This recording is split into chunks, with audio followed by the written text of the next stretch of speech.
que sepas que tus manos hacen vibrar todo el planeta.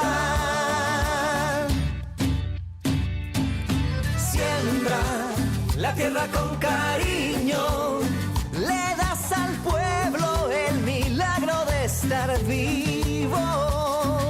Siembra justicia con cariño, que tu cosecha es la riqueza de esta tierra. Y esta tierra es tu herencia y tu raíz. Hace 51 años se conmemora el 22 de abril el Día Mundial de la Tierra.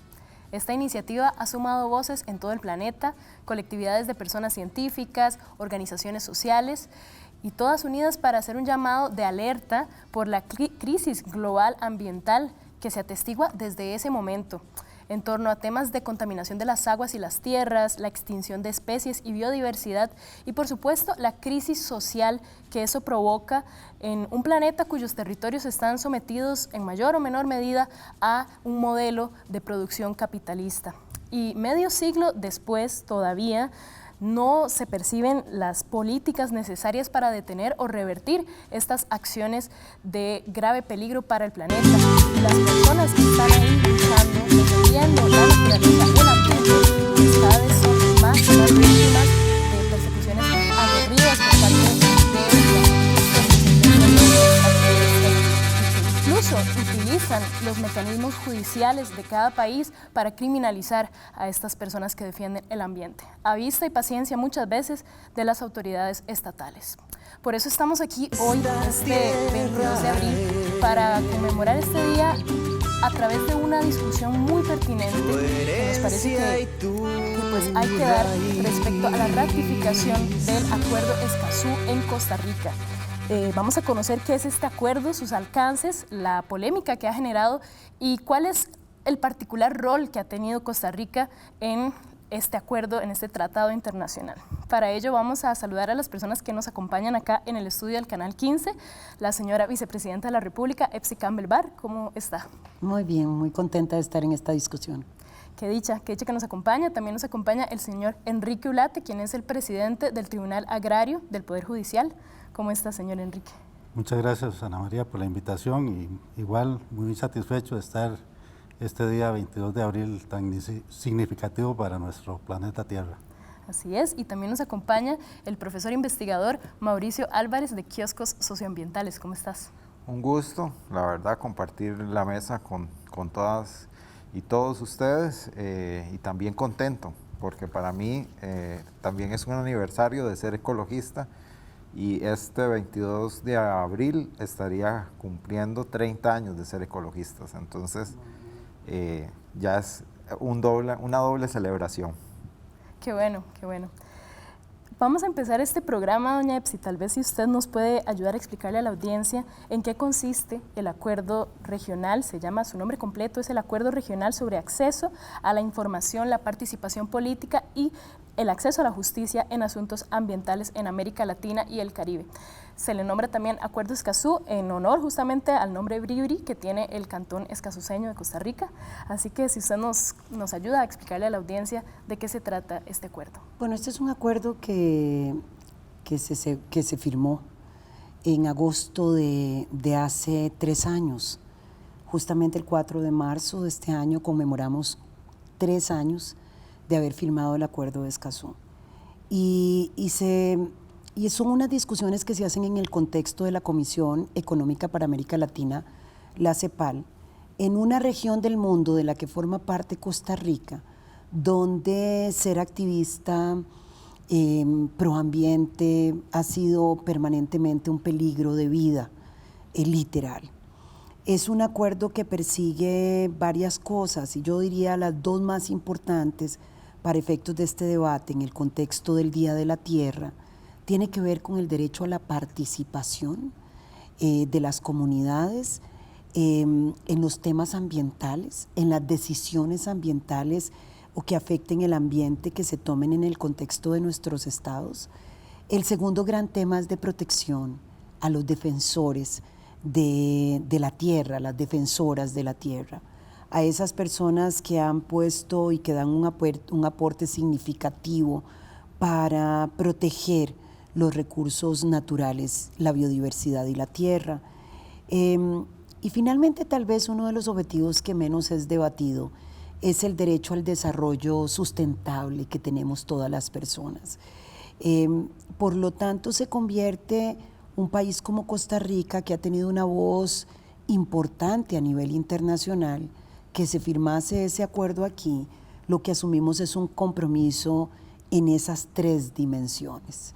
Proteger a los defensores del ambiente y a las defensoras del ambiente, garantizar la participación para la toma de decisiones en materia ambiental y garantizar el derecho a un desarrollo humano sustentable.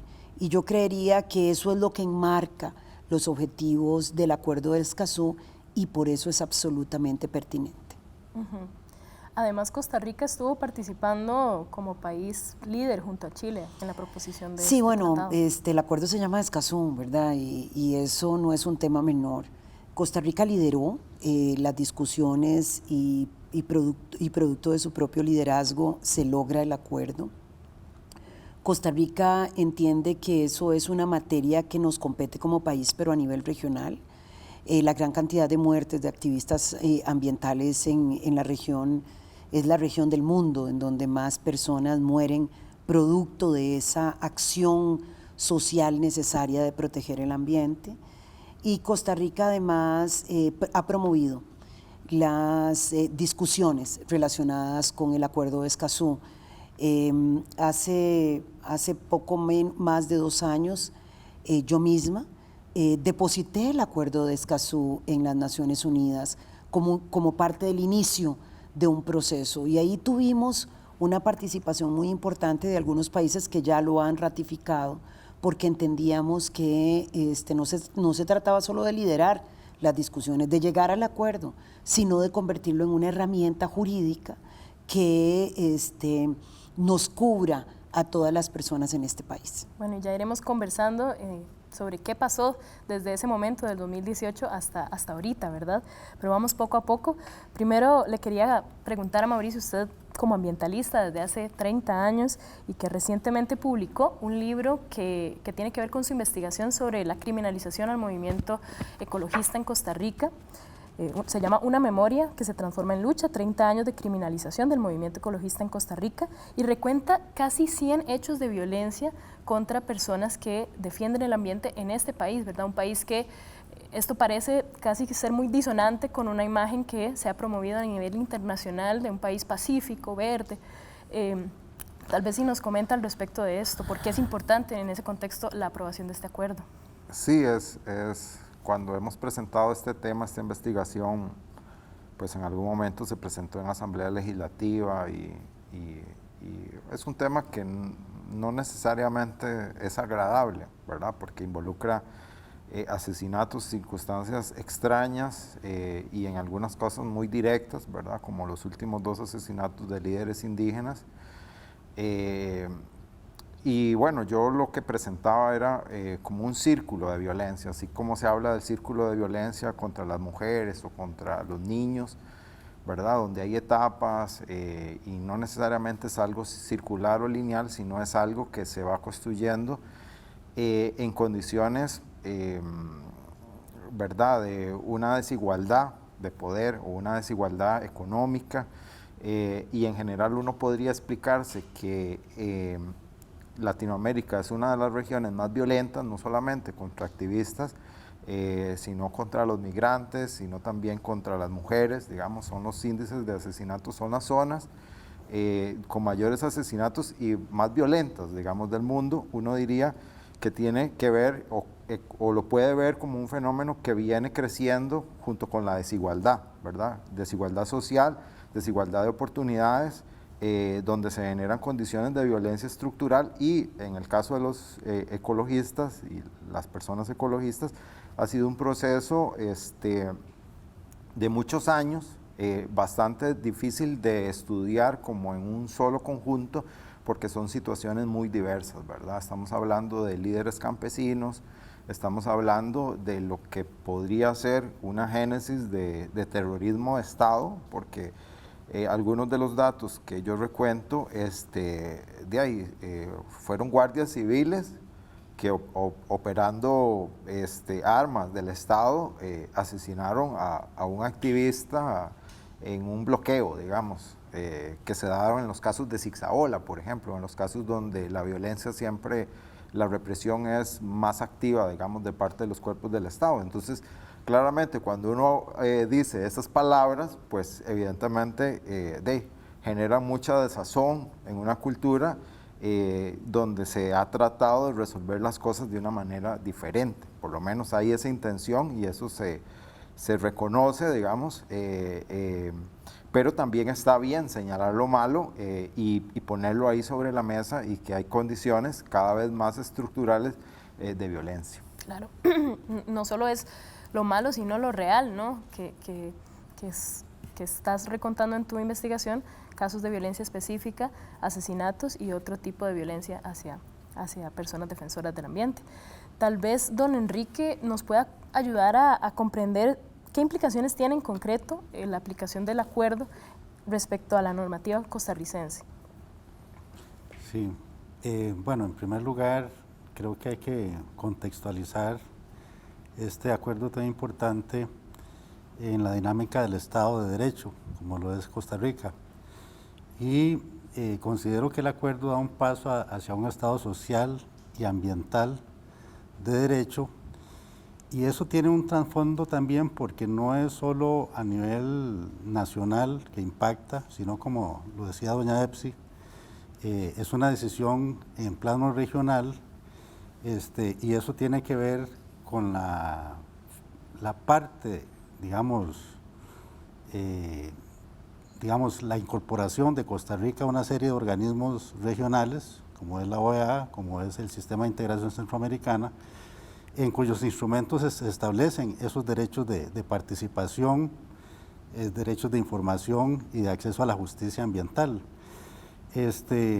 Hay que decir que desde el punto de vista constitucional, los artículos 1, con la reciente reforma, el artículo 9, el 45, el 50 y el 46 de nuestra Constitución Política ya recogen estos derechos que viene a desarrollar, a desplegar el acuerdo de Escazú.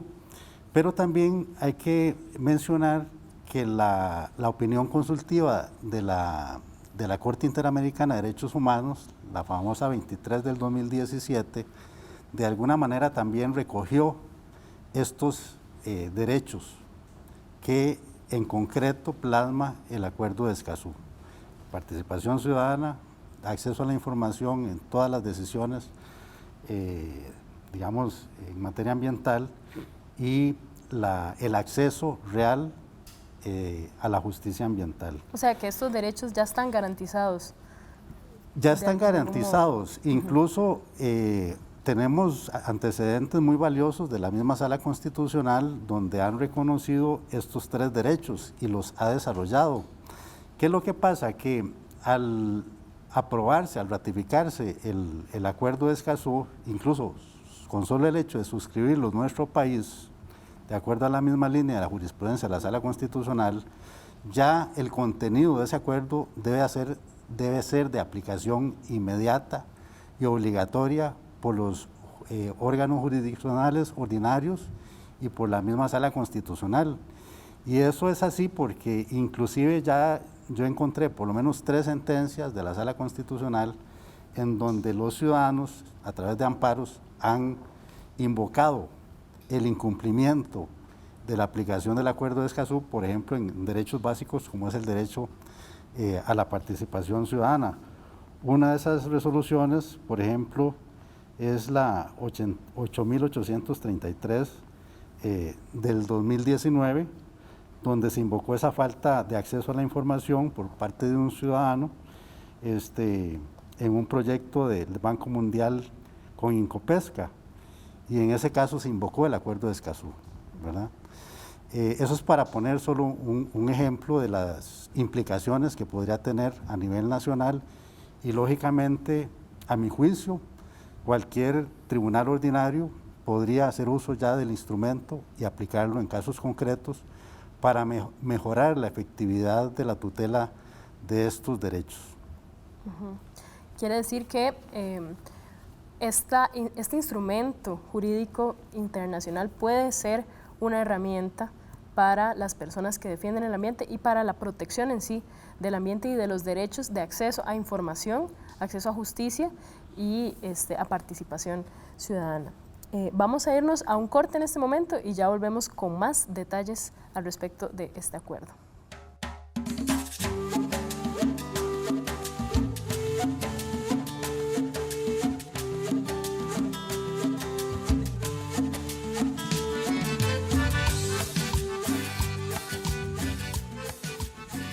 Volvemos a este programa especial de Era Verde en el contexto del Día Mundial de la Tierra, 22 de abril.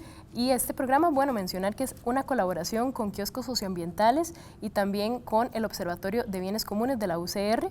Estamos conversando sobre la urgencia de rectificación del Acuerdo Escazú con la señora vicepresidenta Epsi Campbell, el señor presidente del Tribunal Agrario Enrique Ulate y el profesor, investigador y ambientalista Mauricio Álvarez.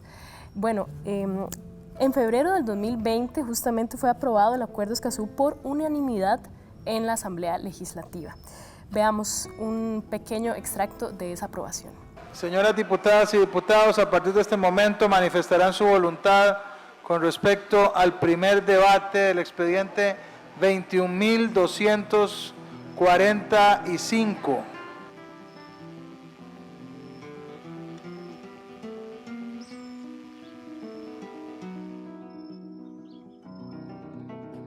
...44 a favor, ninguno en contra.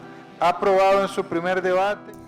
Después de esta aprobación por unanimidad en la Asamblea Legislativa, siguió un trámite de consulta en la Sala Constitucional. Y quisiera preguntarle a don Enrique si nos ayuda a revisar cómo fue ese trámite, cuál fue el resultado, y hablemos un poco del polémico criterio que divergió entre las dos resoluciones que emitió la Sala, causando incluso una retrotracción del proceso de aprobación de este tratado. Bueno, en realidad este tipo de proyectos de ley, cuando se trata de tratados internacionales, siempre se requiere una consulta a la Sala Constitucional para verificar que el procedimiento legislativo haya cumplido con los requisitos formales, con las consultas que son necesarias y que el contenido del tratado, en este caso del Acuerdo de Escazú, no roza por motivos constitucionales con nuestra constitución política. En este caso lo que pasó fue que la Sala consideró que el procedimiento del acuerdo estaba incompleto por no haberse consultado a una de las instituciones que podrían eventualmente verse afectadas con la implementación del mismo. Y justamente la Sala consideró que faltó la consulta al Poder Judicial en cuanto al acuerdo, porque el acuerdo establece obligaciones para los estados, ¿verdad? Y dentro de esas obligaciones están la de crear, digamos, ciertos órganos de carácter jurisdiccional en relación con la protección y acceso a la justicia ambiental, lo cual podría implicar eventualmente gastos al Poder Judicial.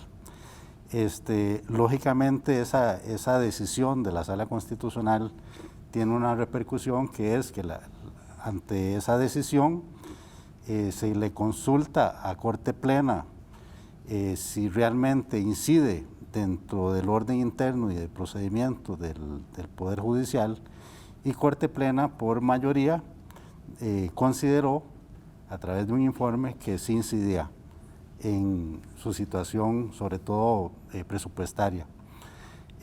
Independientemente de si estemos o no con esa decisión, lógicamente uno podrá estar en acuerdo o desacuerdo, ¿verdad? Lo cierto es que eso da al traste, digamos, con la prosecución normal del proceso de aprobación del acuerdo, y esta última decisión de la Sala Constitucional efectivamente lo que hace es retrotraer la aprobación para que se dé la consulta y un trámite nuevo en cuanto al primer y segundo debate. Repito, son criterios, así como hubo un criterio de mayoría, también hubo un criterio de minoría, ¿verdad?, de don Fernando Cruz, que consideró que no incidía en el Poder Judicial. Es un criterio que debo decir yo desde el punto de vista académico, comparto, en el sentido de que, digamos, las obligaciones que incorpora el tratado del acuerdo son obligaciones que deben ir atendiendo los estados de acuerdo a sus capacidades, ¿verdad? Y a mí me parece que más bien Costa Rica va adelante en la implementación de muchas de las obligaciones que se establecen en el propio tratado, de manera tal que pues es un criterio muy personal, ¿verdad?, respetando lógicamente esos antecedentes de la Sala Constitucional y de Corte Plena. Bueno, doña Epsi, usted como canciller y como vicepresidenta firmó el acuerdo en el 2018, en septiembre.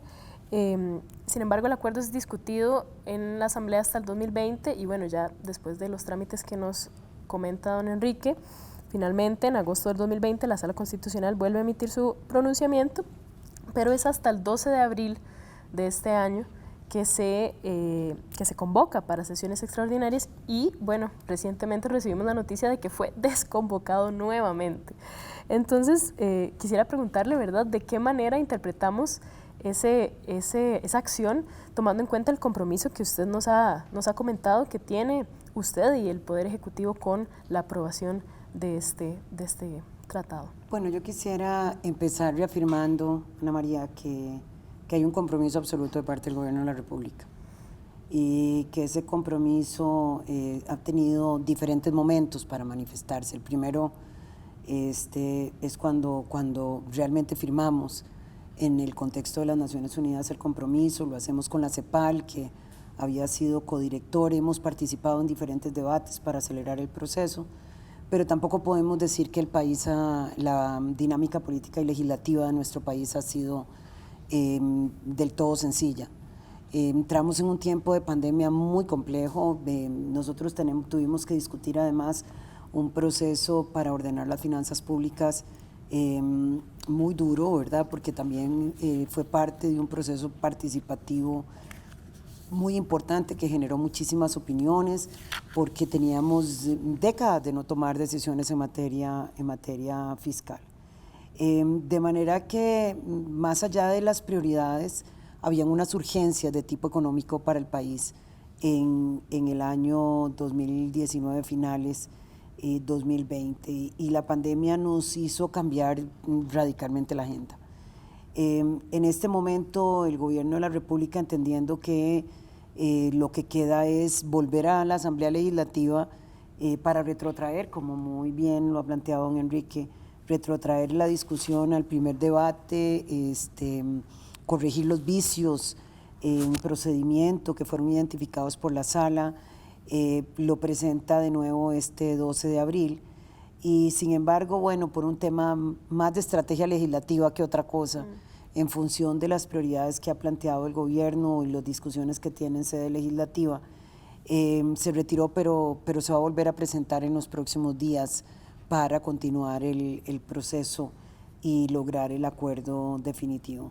¿Se va a volver a presentar se va a volver a convocar? Se va a volver a convocar en los próximos días. Digo, la propia presentación del 12 es una demostración de voluntad política, digo, de un acuerdo que, si bien yo entiendo las críticas y esas más bien una las tiene que tomar como una forma de no solamente de rendir cuentas, sino de corregir alguna estrategia que pudiera estar entorpeciendo el proceso. Pero definitivamente nosotros somos no solo de los más interesados, sino que en efecto el compromiso del Estado costarricense de los últimos 3 años ha quedado plasmado, no solo porque lideró el proceso para el acuerdo. Entonces yo diría que muy pronto, en los próximos días, tendremos la discusión. Yo celebro adicionalmente que hay un grupo robusto de diputados y diputadas de diferentes fracciones políticas que se han comprometido con el acuerdo de Escazú, que hay una presión ciudadana, lo que tiene que haber, una participación ciudadana alrededor del acuerdo y de la ratificación finalmente del acuerdo para que se convierta como parte del marco jurídico de nuestro país, y que a nosotros nos toca desde el Poder Ejecutivo demostrar ese compromiso en los próximos días de nuevo para avanzar en la ruta. Estos son explicaciones, no justificaciones, digamos. Es urgente, yo estoy convencida que es urgente, que estos temas tenemos que darle la prioridad que se requiere. Me parece además absolutamente pertinente que lo discutamos en el contexto del Día de la Tierra, porque realmente estamos en un debate sobre modelo de desarrollo. Creo que el Plan Nacional de Descarbonización que ha sido presentado por el presidente Alvarado también da una ruta de su compromiso en materia ambiental, pero que necesitamos definitivamente seguir reforzando como Estado, no solamente como gobierno, los compromisos relacionados con participación ciudadana, porque finalmente vivimos en una democracia participativa en los temas ambientales y la lógica de un desarrollo que sea ambientalmente sostenible, de justicia para quienes son defensores de la tierra y defensores de los recursos naturales, y eso seguir profundizando la democracia. Solamente de esa manera lo miro yo y entiendo la llamada de atención, digamos, o sea, pongan atención a que este tema hay que acelerarlo y el compromiso es acelerarlo. Claro, porque pues eso, ha tomado bastante tiempo y además pues fue convocado y lamentablemente fue desconvocado nuevamente, pero gracias más bien por aquí con la audiencia también comprometerse y decir que va a haber una nueva convocatoria para el acuerdo. Tal vez si Mauricio nos ayuda a volver a comprender la importancia de este acuerdo, porque quisiera preguntarte en la investigación que hiciste y en tu recorrido en general, ¿cómo ha sido la experiencia tal vez en Costa Rica respecto al acceso a la justicia en los casos que has estudiado, digamos, de violencia y criminalización contra las y los líderes ambientalistas? Sí,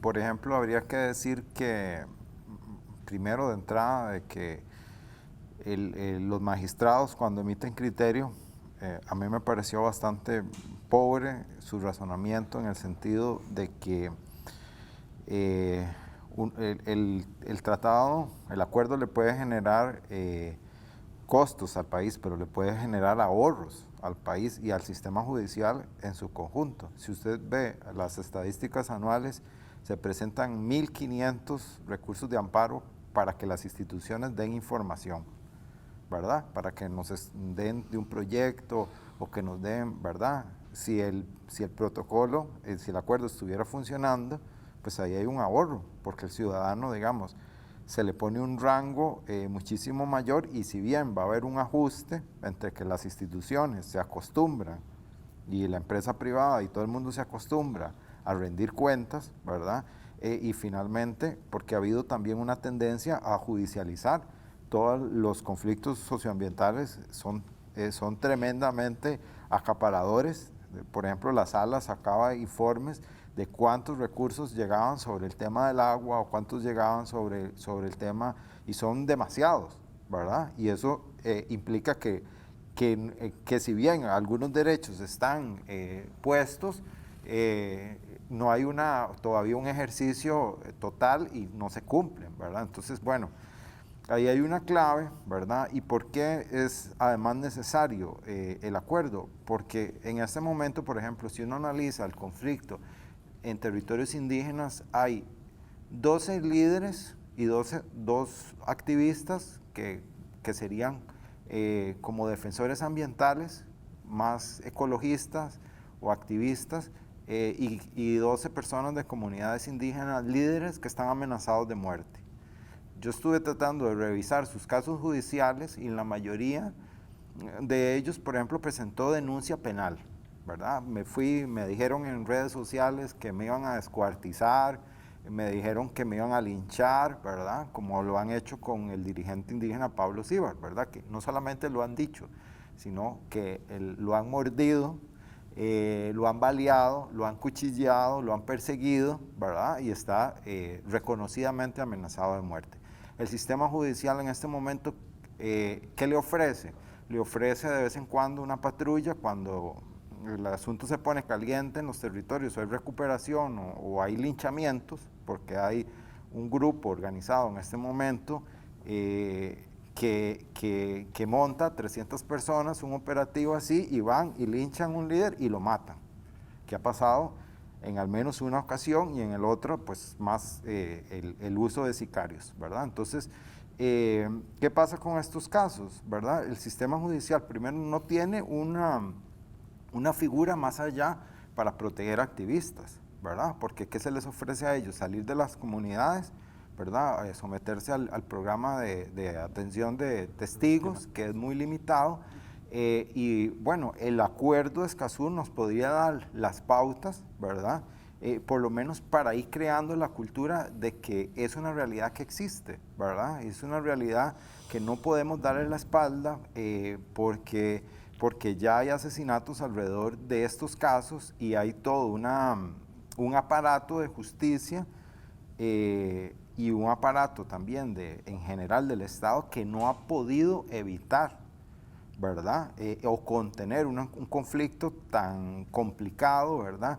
De tanto abandono, tan histórico, tan colonial, etcétera, pero que en fin, digamos, el acuerdo da una herramienta clara y un mensaje claro. Nosotros esperamos realmente que los sectores económicos que han puesto sus posiciones, ¿verdad? Muy a la luz también de lo que se dijo afuera en esta discusión, porque ha sido una discusión que hemos visto en muchos países de cosas, digamos, mitos que se han creado, ridículos, ¿verdad? Que tienen que ver con el aborto, yo no sé qué, ¿verdad? En Paraguay, cosas que uno le paran el pelo, ¿verdad? De malinformar sobre una herramienta que ya muchos de esos derechos, como decía Enrique, ya están creados y están siendo ejercitados en otros mecanismos, en otros estrados, en otros, lo que viene el protocolo, el acuerdo es como a crear este marco común y sobre todo en una región donde todos esos derechos tampoco están igualados, ¿verdad? Hay países, por ejemplo, que uno diría que el derecho a la participación está muy desarrollado, hay otros que prácticamente es casi nulo, ¿verdad? Entonces ese piso común creo que es importante y que los sectores empresariales guarden un poco sus prejuicios, ¿verdad? Y sus temores, porque aquí esto no es un acuerdo de los países chavistas, no es un acuerdo confiscatorio, no es un acuerdo de ninguno de esos tipos, más bien es un acuerdo de carácter, como todos estos acuerdos de carácter muy general, que lo que viene a crear es un marco de ordenar, digamos, algo que se viene haciendo por partes y de manera desigual. Entonces, esperaríamos, ¿verdad?, que haya una discusión de altura y que finalmente triunfe, digamos, por gravedad, un poco la imagen y lo que ha creado el país alrededor del tema ambiental, ¿verdad? Uh-huh. Y bueno, justo ya lo mencionas un poco, pero vamos a, después de esta pausa, hablar un poco de por qué estos argumentos que han presentado los sectores de oposición al acuerdo son argumentos infundamentados y mitos básicamente respecto al acuerdo. Y ya volvemos con más de este programa especial del Día de la Tierra aquí en el Canal 15.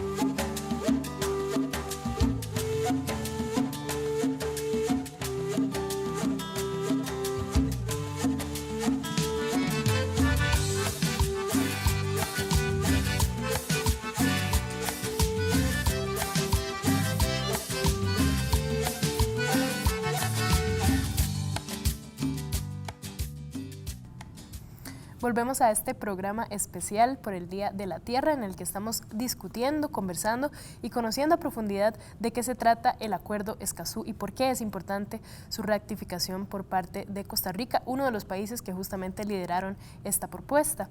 Lamentablemente hay que decir que no nos acompaña la diputada Karine Niño, a quien invitamos en su condición de presidenta de la Comisión de Asuntos Internacionales de la Asamblea Legislativa.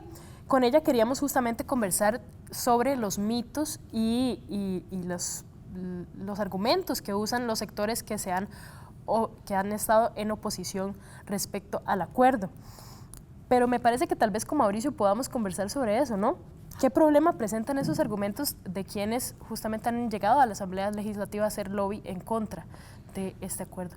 Incluso a nivel regional también podríamos conversarlo. Sí, hay una fuente, digamos así, de mitológica que tiene que ver con todo lo que se dice en otros países, ¿verdad? Por ahí la derecha en Colombia y la derecha en Chile han destacado ahí y han dicho un montón de... Se habla desde la soberanía, ¿verdad? En el caso de Perú, los militares dijeron que ponía, digamos, esta tesis de que la Amazonía es de cada país y que cualquiera que pretenda, digamos, de alguna forma protegerla como un bien común de la humanidad es amenaza a la soberanía, ¿verdad? En eso se ha dicho mucho, ¿verdad? Como algunas cosas se parecen a la discusión del TLC, ¿verdad? Donde se mencionaban, ¿verdad? Argumentos retorcidos de ambos bandos, ¿verdad? Y para ser bastante objetivo de parte mía, digamos, era bastante. Pero bueno, cuando uno empieza a ver la arquitectura de un tratado y cuando empieza a estudiarlo, se da cuenta de que toda esta mitología, ¿verdad? Y estos sectores generalmente les da mucho miedo la participación, ¿verdad? Y la información, porque siempre ha habido una concentración especial de poder en estos sectores que han tenido en este país una voz de veto, ¿verdad? Claramente de política pública, de candidatos y de posiciones, etcétera. Bueno, ¿verdad? no olvidemos el momento en el que Óscar Arias veta la ley de participación, por ejemplo, digamos, ciudadana en tema ambiental. Bueno, yo tal vez quisiera decir ahí dos cosas. Me parece, Mauricio, que estás diciendo algunos elementos que para mí son cruciales. Esta es una herramienta que profundiza la democracia participativa, y eso es verdad. Porque definitivamente, a pesar de que tenemos resguardado, y muy bien lo planteaba Enrique, el derecho a la participación, cuando de manera expresa un tratado internacional te da un marco a través del cual se participa en decisiones que tienen que ver con el medio ambiente, entonces se profundiza la participación. Costa Rica ha profundizado mucho más la democracia delegada en la Asamblea Legislativa. Y a pesar de que constitucionalmente ya somos una democracia participativa, las herramientas de participación a través de las cuales las personas pueden tomar posición y participar en toma de decisiones son muy escasas. Y evidentemente un tratado como este, una vez que se tenga el reglamento, lo que pretende es ir llenando esos vacíos de manera jurídicamente clara.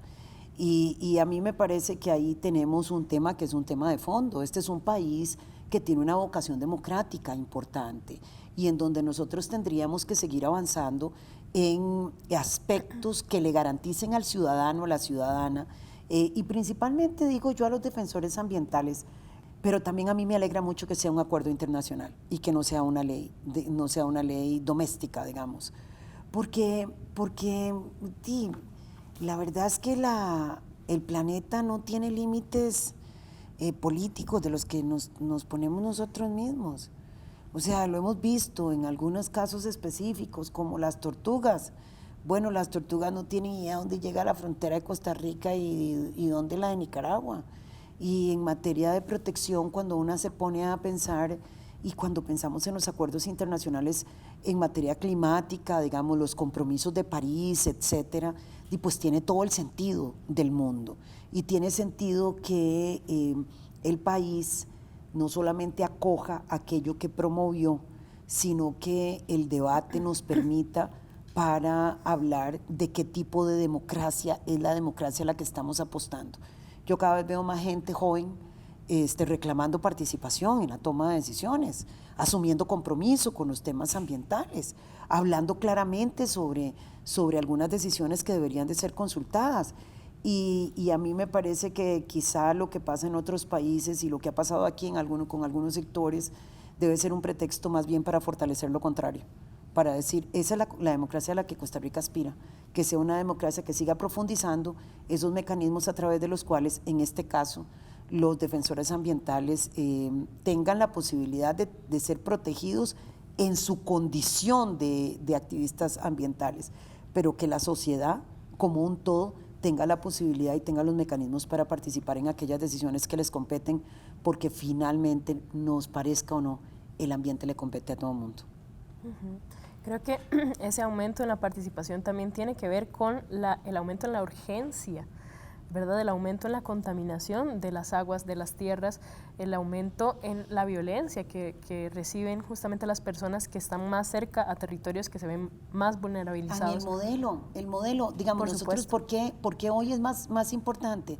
Porque si seguimos profundizando un modelo de desarrollo económico y productivo que atenta contra los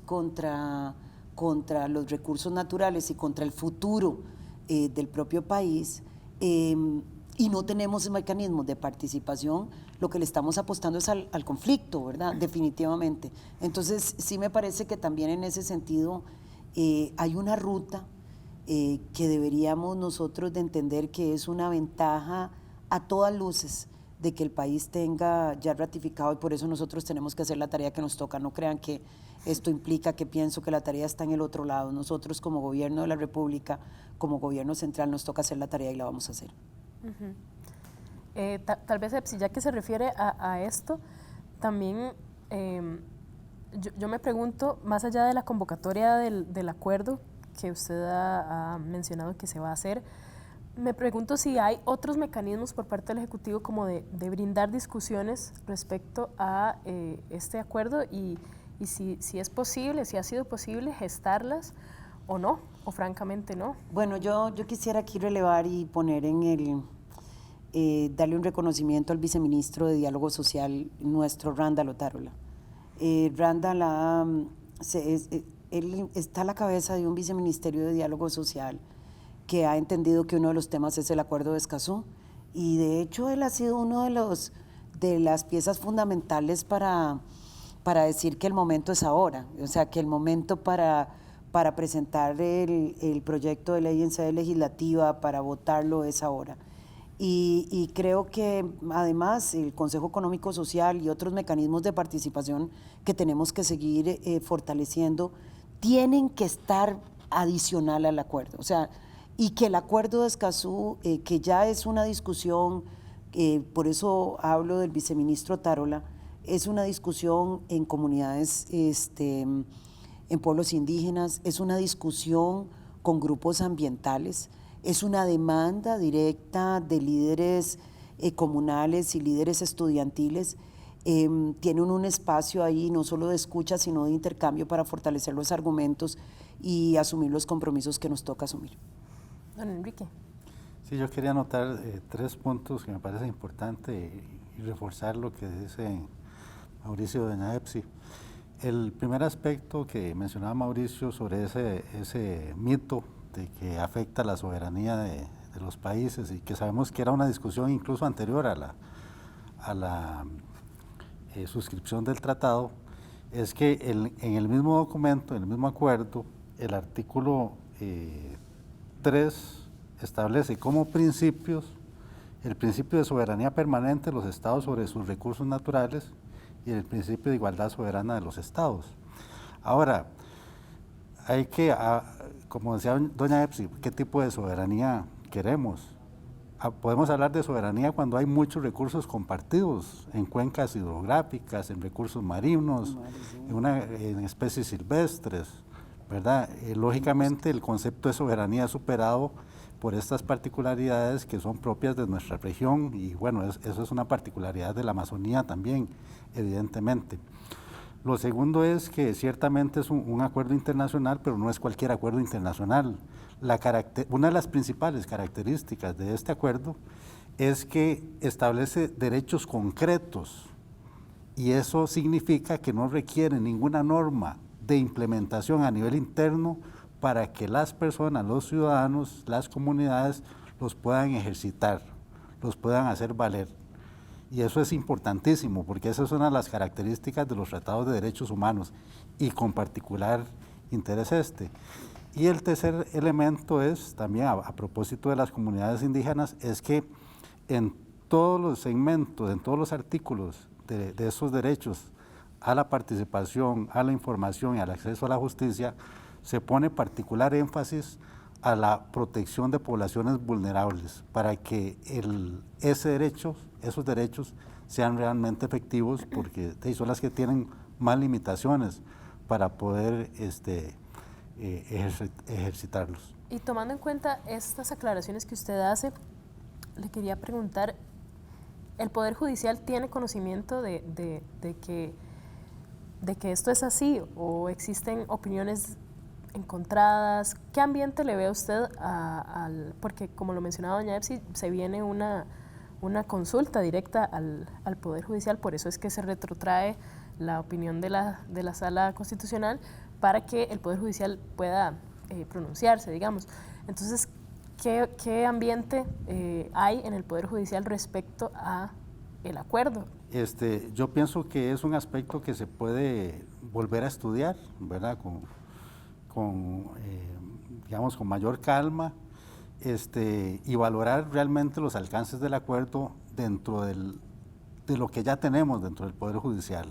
Porque haciendo un recuento, digamos, hay 7 nuevos defensores ambientales dentro del capítulo de la defensa pública, tenemos fiscalía ecológica, tenemos medidas cautelares en la jurisdicción contenciosa administrativa, en la jurisdicción agraria, aparte del recurso de amparo, que como bien lo decía Mauricio, a veces, digamos, la falta de efectividad en la aplicación de estos derechos por parte de las instituciones públicas implican a su vez un ahogo, de alguna manera, a las competencias de la Sala Constitucional, y me parece a mí que más bien los jueces ordinarios, entre más conocimiento tengan de este instrumento, lo van a comenzar a aplicar, repito, sí, sin necesidad incluso de ratificación.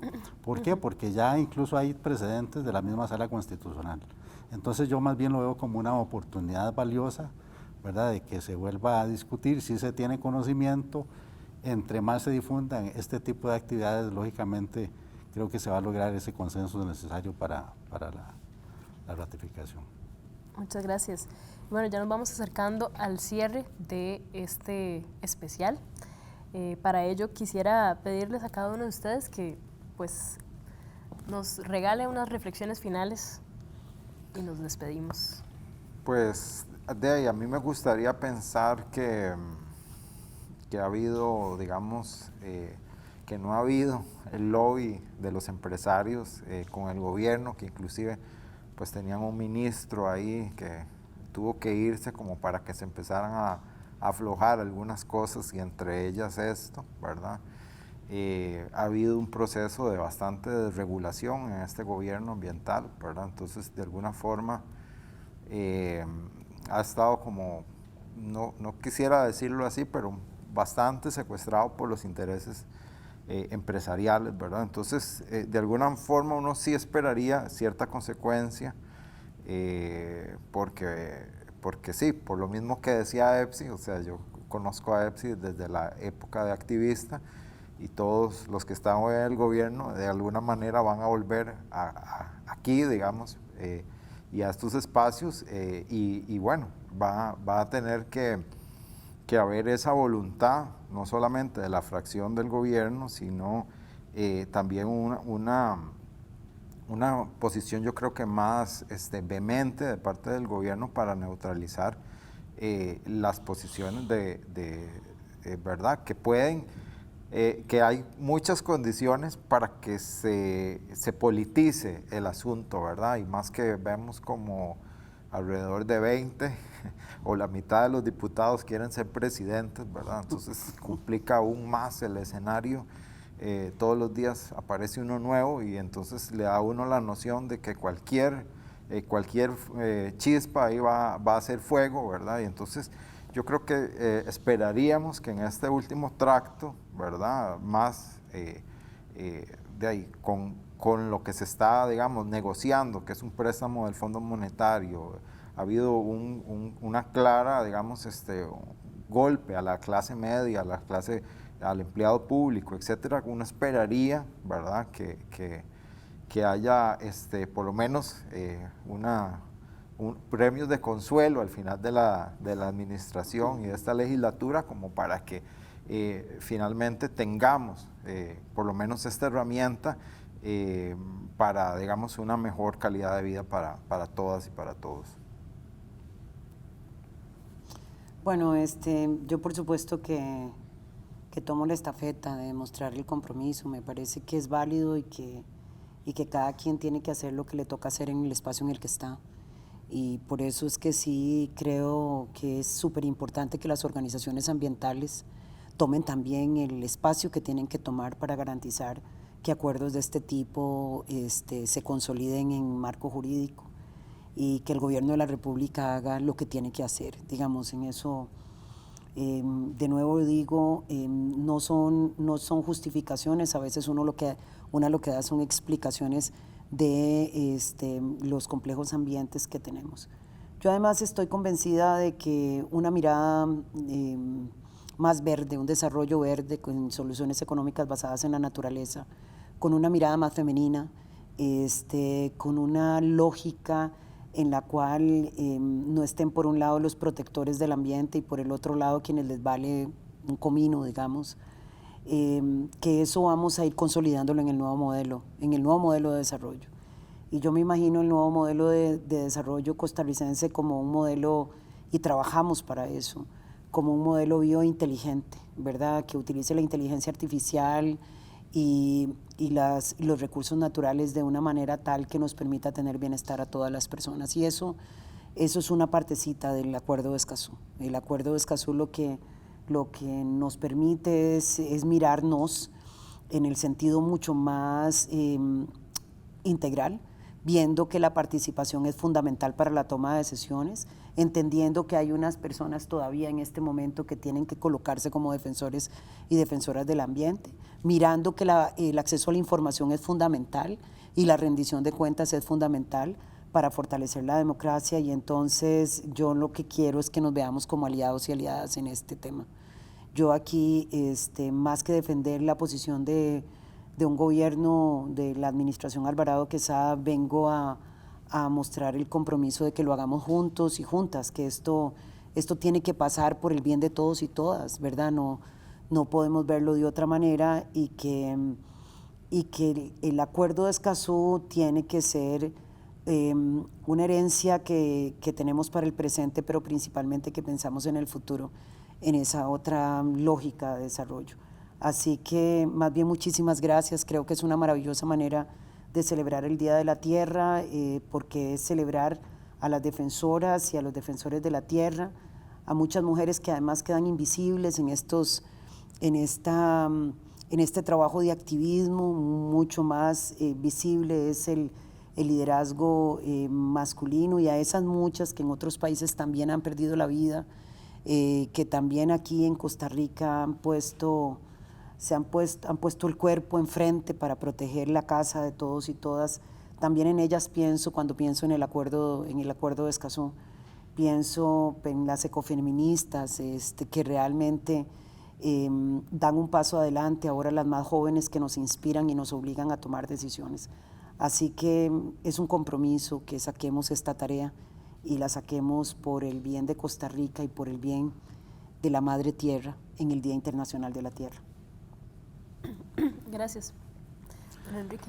Como bien lo decía doña Epsi, la Madre Tierra tiene rostro femenino, la Pachamama, ¿verdad? Y yo creo que el compromiso de Costa Rica de ratificar este acuerdo nos lo puede cobrar nuestra Madre Tierra. Estaba escuchando una entrevista que se le hizo a Nicolás Boelin recientemente, y él decía que un crimen contra un ambientalista, un homicidio, repercute en toda una comunidad, de personas, pero sobre todo, además, diría yo, repercute en la misma Madre Tierra. De ahí que es necesario, lógicamente, cumplir con este compromiso y darle la atención que se merece a este acuerdo, cada uno desde nuestras diferentes instancias, de nuestras diferentes actividades profesionales, tratar de ir ejecutando el acuerdo, aunque todavía no esté ratificado, pero se puede ir avanzando en esos procesos de participación y sobre todo creo que existe un compromiso claro del Poder Judicial en las diferentes instancias de llevarlo a una ejecución plena. Muchas gracias a todas, todos, por acompañarnos hoy. Gracias a ustedes por estar siempre pendientes de nuestra programación. Ojalá se hayan llevado pues una mirada más esclarecedora sobre este acuerdo, sobre su travesía también desde el 2018 que fue firmado y hasta ahorita, y también se sumen pues desde las maneras en que puedan hacerlo a apoyar pues la rectificación de este acuerdo, no solo pensando, como lo decían acá Mauricio, Enrique, Epsi, no solo pensando en Costa Rica, sino también en toda la región, que es un problema regional. Estamos hablando de que Global Witness pues sacó un estudio donde 164 líderes ambientales eran asesinados al año en el 2018.